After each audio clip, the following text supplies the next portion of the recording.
हर चीज की तरह तारे भी मर जाते हैं। जब किसी तारे का अंतिम समय होता है और जब वह अपनी चरम सीमा तक पहुंचने के बाद अगर पूरी तरह से समाप्त नहीं होता है तो वह ब्लैक होल या फिर न्यूट्रॉन स्टार में बदल जाता है। ये बात तो सच है कि मरने के बाद ये तारे अपने जीवन को फिर से नहीं पा सकते, लेकिन आज मैं आपको कुछ ऐसे ही 3 तारों के बारे में बताने जा रहा हूँ जो मरने से ही इनकार कर रहे हैं। मैं बात कर रहा हूँ ज़ॉम्बी स्टार्स की। अब आपके मन में ये सवाल जरूर उठ रहा होगा कि आखिर ये ज़ॉम्बी स्टार्स होते क्या हैं? ज़ॉम्बी स्टार्स वह तारे होते हैं जो अपने मरने के समय विस्फोट में भयानक तरीके से विस्फोटित तो होते हैं, लेकिन पूरी तरह से नहीं मर पाते, या फिर ये कह सकते हैं कि ये तारे मरने के बाद भी जिंदा हो जाते हैं, जैसे कि अक्सर फिल्मों में ज़ॉम्बीज को दिखाया जाता है।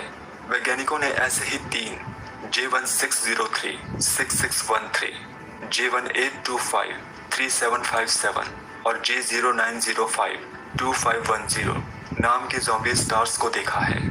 रॉयल एस्ट्रोनॉमिकल सोसाइटी के मासिक नोटिस के अनुसार इन ज़ॉम्बी स्टार्स ने अचंभित तरीके से आग की लपटों में से एक नए सिरे से जन्म लिया है। रिसर्चर्स का कहना है कि मरते समय के विस्फोट ने इन तारों के ज्यादातर हिस्सों को जला दिया है, जिससे इनमें सिर्फ नियॉन, ऑक्सीजन और मैग्नीशियम ही बचे रह गए हैं।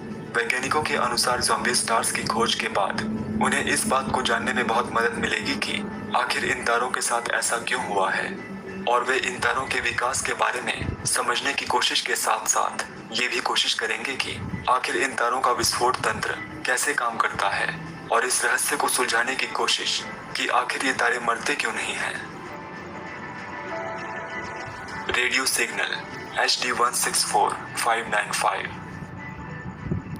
15 मई 2015 को क्लॉन मैककॉन के नेतृत्व वाली एक टीम ने हमारी पृथ्वी से 94 लाइट ईयर्स दूर हरक्यूलिस कॉन्स्टेलेशन में स्थित एक तारे HD 164595 से एक रहस्यमय रेडियो सिग्नल को कैच किया था। ये सिग्नल रशिया के एक टेलीस्कोप रतन 600 ने कैच किया था। हमारे सूर्य के समान ये तारा HD 164595 एक G टाइप स्टार है। वहीं खगोल वैज्ञानिकों ने radial velocity technique Sophie echelle spectrograph की मदद से इस तारे के मंडल में एक ग्रह 164595b की भी खोज की है। ये ग्रह हर 40 दिनों में अपने तारे HD 164595 की परिक्रमा करता है और इसका द्रव्यमान 16 पृथ्वी के बराबर का है। कुछ वैज्ञानिकों का ये भरोसा है कि इस तरह का स्पष्ट सिग्नल तो कोई विकसित एलियन सभ्यता ही भेज सकती है, क्योंकि इस तरह के सिग्नल किसी विकसित टेक्निक से ही निकल सकते हैं।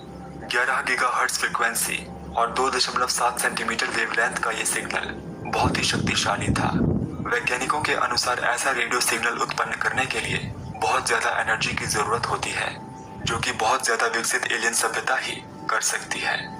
हालांकि ये सिग्नल अभी एक बार ही मिला है और यह सिर्फ 2 सेकंड का ही था, परंतु इसने विज्ञान जगत में सनसनी पैदा कर दी है। एक रिपोर्ट के अनुसार अमेरिका की एक संस्था SETI the search of extraterrestrial intelligence इस तारे पर और ग्रह पर नजर रखे हुए है, इस उम्मीद पर शायद इस तारे के मंडल में मौजूद इस ग्रह पर कोई विकसित एलियन सभ्यता हो सकती है, परंतु अभी तक और कोई सिग्नल